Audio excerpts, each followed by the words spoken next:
The monsters we created when science lost its humanity. The Stanford prison experiment, how ordinary men became monsters. August 14th, 1971. A quiet basement in Stanford University. The door creaked open. 24 young men stepped inside, blinking under the flickering fluorescent lights. They were students, healthy, normal, the kind of boys you'd pass on the street without a second glance. None of them knew what was coming. None of them knew they were about to become monsters. The experiment that should have never happened. Dr. Philip Zimbardo, a respected psychologist, had a simple question. What happens when you put good people in an evil place? To find out, he turned the basement of Stanford's psychology department into a fake prison. 9 prisoners, 9 guards, 6 days that would change psychology forever. The rules were simple. Guards have total control. Prisoners have none. No laws, no merci, just raw, unfiltered human nature. Day 1, the birth of cruelty. At first, it was almost funny. The guards smirked as they handed out uniforms, loose smocks, no underwear, chains around their ankles. The prisoners laughed, playing along. Then the guards were given batons. Then they were given sunglasses to hide their eyes. Then they were told, "You are in charge. Do whatever you think is necessary." That's when everything changed. Day 2, the descent begins. Prisoner number 8612, a tall, confident boy, muttered, "This is stupid. I'm not doing this." The guards didn't argue. They threw him into solitary confinement, a dark, cramped closet.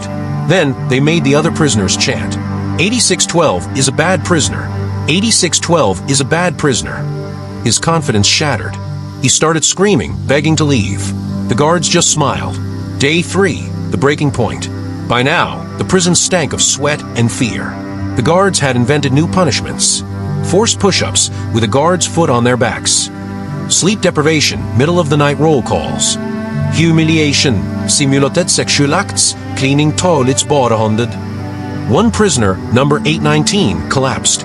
He sobbed uncontrollably, gasping, "I can't take it anymore. I want out." Zimbardo, watching, hesitated. Then he said, "No, you're staying. This is your reality now." Day 6, the experiment that had to end. A visiting psychologist, Dr. Christina Maslach, walked in. She took one look at the prisoners, hollow-eyed, trembling, broken, and turned to Zimbardo in horror. "What are you doing to these boys?" For the first time, Zimbardo saw the truth. This wasn't science anymore. This was torture. He shut it down. Why was it banned? The Stanford prison experiment proved something terrifying. Give a man a little power, strip away his accountability, and cruelty follows. Guards who were kind students days before now enjoyed inflicting pain. Prisoners who were strong-willed became obedient, broken shells. The lesson? Evil isn't something you're born with. It's something anyone can become, if the conditions are right. The haunting legacy. The experiment was supposed to last 2 weeks. It lasted 6 days, because in less than a week, ordinary men became monsters. And the scariest part? They didn't even realize it was happening.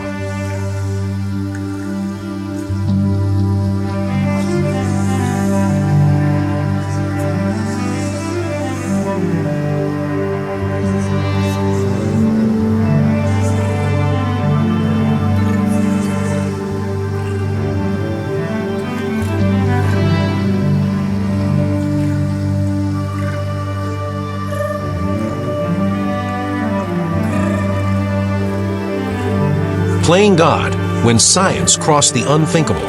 The Aversion Project, torture disguised as medicine.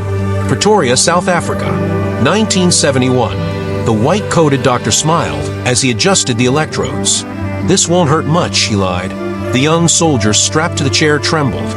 He had committed no crime. His only sin, being gay in apartheid South Africa. The machine hummed to life. Then came the screams. This wasn't some dark age torture chamber. This was a government hospital. These were qualified doctors. And this horror had a name. The Aversion Project. Science in the service of hate. During apartheid, the South African military had a problem. Too many gay soldiers. Their solution? Cure homosexuality through science. From 1971 to 1989, an estimated 900+ men and women were subjected to electric shocks while being shown homoerotic images, chemical castrations via forced hormone injections, experimental sex change operations without proper consent, Dr. Aubrey Levin, the program's lead psychiatrist, kept meticulous records. He called it therapy. The victims called it hell. The treatment protocol. Stage 1, breaking the mind. Patients were shown erotic images while receiving painful shocks to their hands/genitals, being injected with nausea-inducing drugs, enduring hours of psychological abuse. We'll make your body revolt against its own desires, doctors promised. Stage 2, chemical warfare on the body. Many were given high-dose estrogen/testosterone to correct their behavior. Unapproved experimental drugs with severe side effects. Some developed heavy checkmark permanent organ damage, heavy checkmark sterility, heavy checkmark severe depression. Stage 3, the final solution. Those deemed incurable faced forced gender reassignment surgery, often botched. Complete social erasure, families told they had died. The forgotten victims. One survivor, Simon, name changed, recalled, "They showed me photos of men while shocking me. After months, I vomited at the thought of touch. They called that success." Another, Anna, was given male hormones without consent. My voice dropped. I grew facial hair. When I protested, they said, "You wanted to be a man, didn't you?" I never did. Why was it banned? Crimes against humanity. Ruled as torture by Post-Apartheid Truth Commission. Zero scientific basis. Who had declassified homosexuality as illness in 1990. Lifelong trauma. Survivors suffered permanent physical/psychological damage. Yet no one was ever prosecuted. The chilling modern parallels. This was an ancient history. Similar conversion therapies still exist in 12 U.S. states, legal as of 2023. Russia's LGBTQ propaganda clinics. Religious Pray the Gay Away programs worldwide. The methods changed.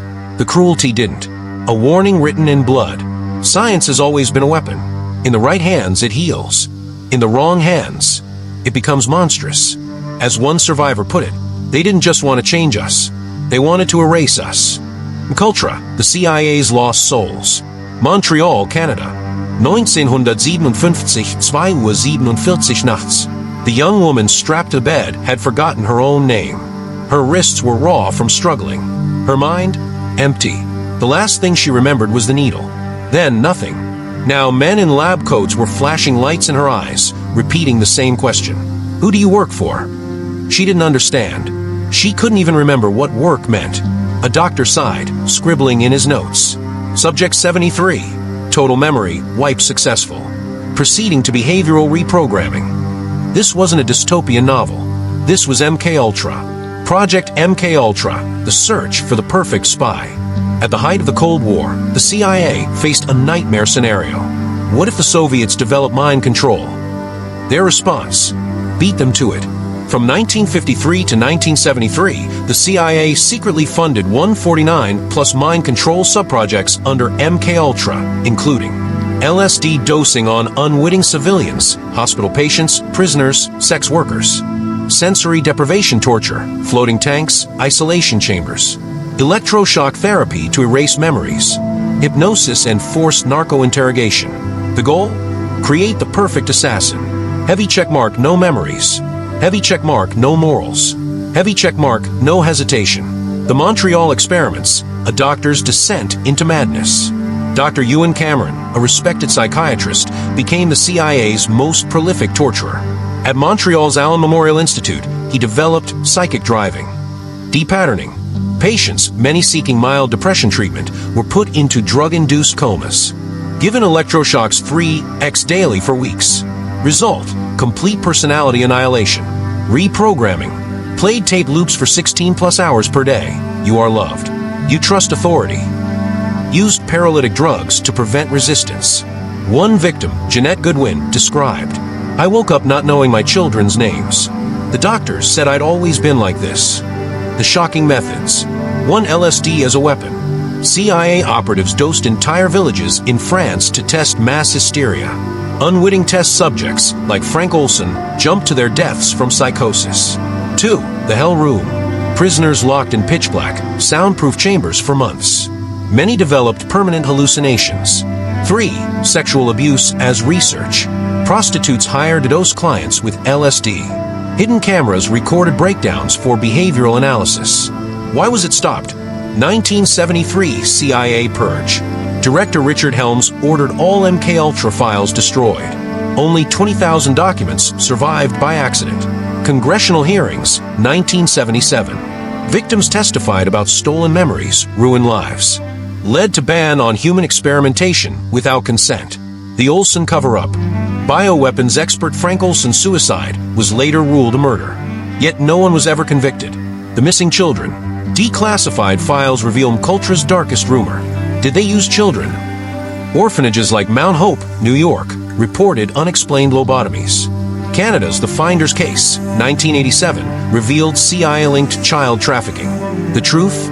We may never know. MKUltra's living ghosts. In 2004, Linda McDonald, a Montreal victim, won a $750,000 settlement.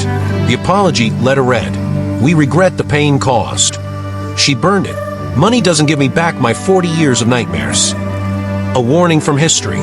MKUltra proved two terrifying truths. The mind is fragile. Just 72 hours of isolation can break anyone. Power corrupts absolutely. The same science that heals PTSD can also cause it. As one surviving CIA operative admitted, "We weren't fighting the Soviets. We were becoming them." Unit 731, Japan's Forgotten Holocaust. Harbin, China. Winter 1942. Minus 30 degrees Celsius.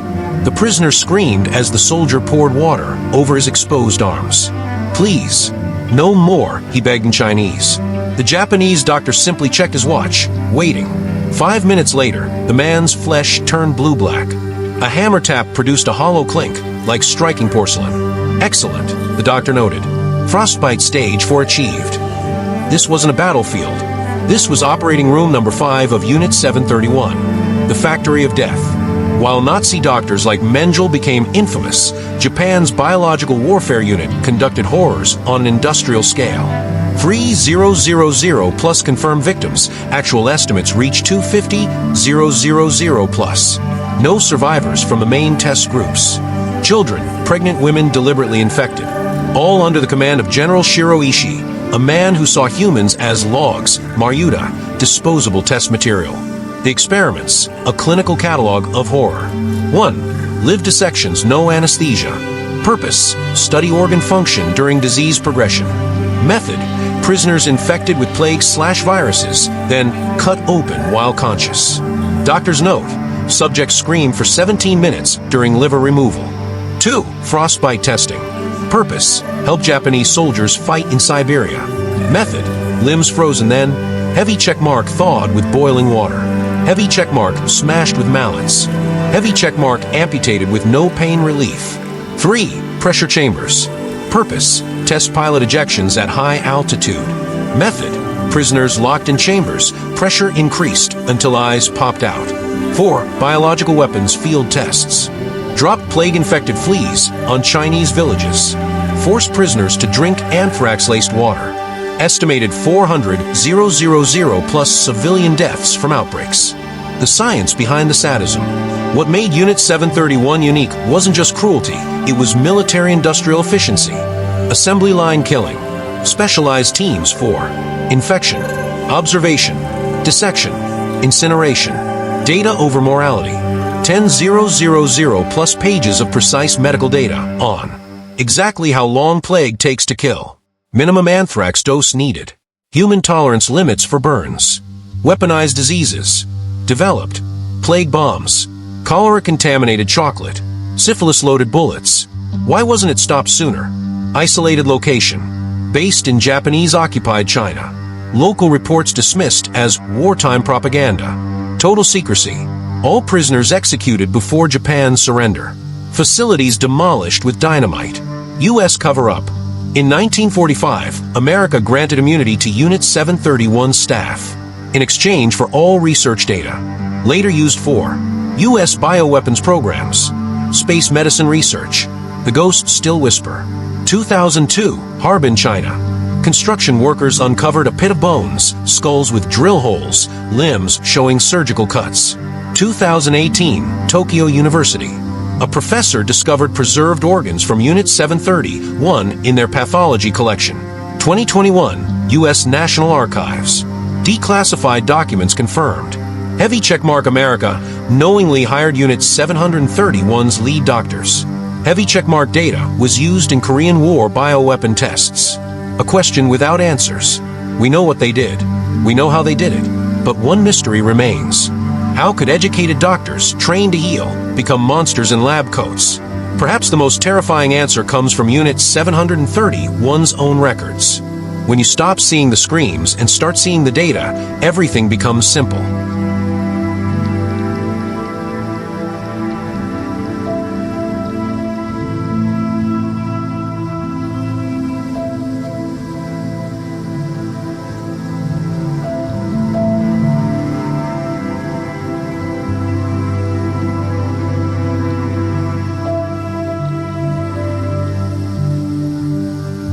The line we can never UN cross. The Tuskegee Syphilis Experiment, 40 years of medical betrayal. Macon County, Alabama, 1932.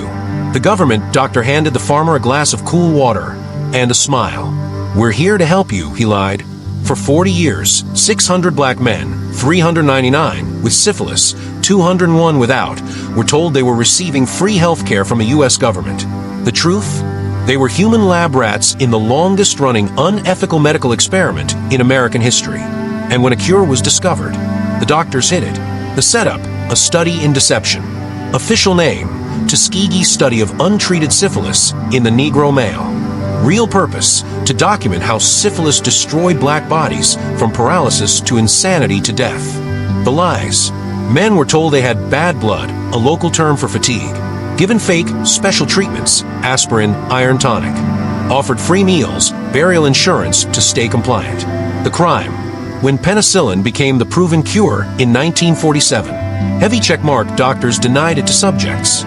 Heavy checkmark prevented other physicians from treating them. Heavy checkmark continued the study until 1972. The science of suffering. Doctors meticulously tracked how syphilis, rotted bones seen in x-rays, burst blood vessels in brains, autopsies, drove men insane, neurological records. Victim number 451, Fred, name changed. 1945, developed mushroom-like growths on his legs. 1952, went blind from optic nerve damage. 1969, died screaming that doctors were demons. His file note, excellent disease progression. Why wasn't it stopped? Racist science. Belief that black bodies were naturally inferior. Harvard professors published papers using the data. Whistleblower silenced. Nurse Eunice Rivers, a black woman, helped lure participants. When she questioned ethics, was told, "This is bigger than you." Government protection. CDC renewed funding annually. U.S. Public Health Service threatened journalists. The fallout, too little, too late. 1972, a whistleblower finally exposed the study. 1997, President Clinton formally apologized to 8 surviving victims, all in their 90s. Legacy. Permanently destroyed black trust in medicine. Inspired modern bioethics laws. No one was prosecuted. A warning carved in bone. Tuskegee proved. Science without ethics isn't progress, it's predation. As one survivor's grandson said, they didn't just kill those men. They killed our faith in healing. The Russian sleep experiment, myth or hidden horror? Siberia, 1940s, allegedly. 5 political prisoners sealed in a chamber. Gas hissing through vents. Stimulant 9, a Soviet superdrug to eliminate sleep. What happened next became the most infamous creepypasta of all time. But was it really just a story? The experiment that haunts the internet. Day 1 to 4, normal conversations, laughter. Day 5, paranoia, whispers about voices in the walls. Day 9, self-mutilation, flesh stuffed into air vents. Day 15, the chamber opened to something no longer human. Why it resonates. Echoes real Soviet poison gas tests on prisoners. Mirrors actual CIA sleep deprivation experiments. Plays on universal fear. What happens when minds unravel? The truth behind the legend. Declassified facts. USSR did test nerve agents like Kolokol-1 1980s. U.S. documents confirm Soviet psychogas research. No direct proof of the sleep experiment, but no denial either. As one ex-KGB agent smirked, "You think we document real horrors?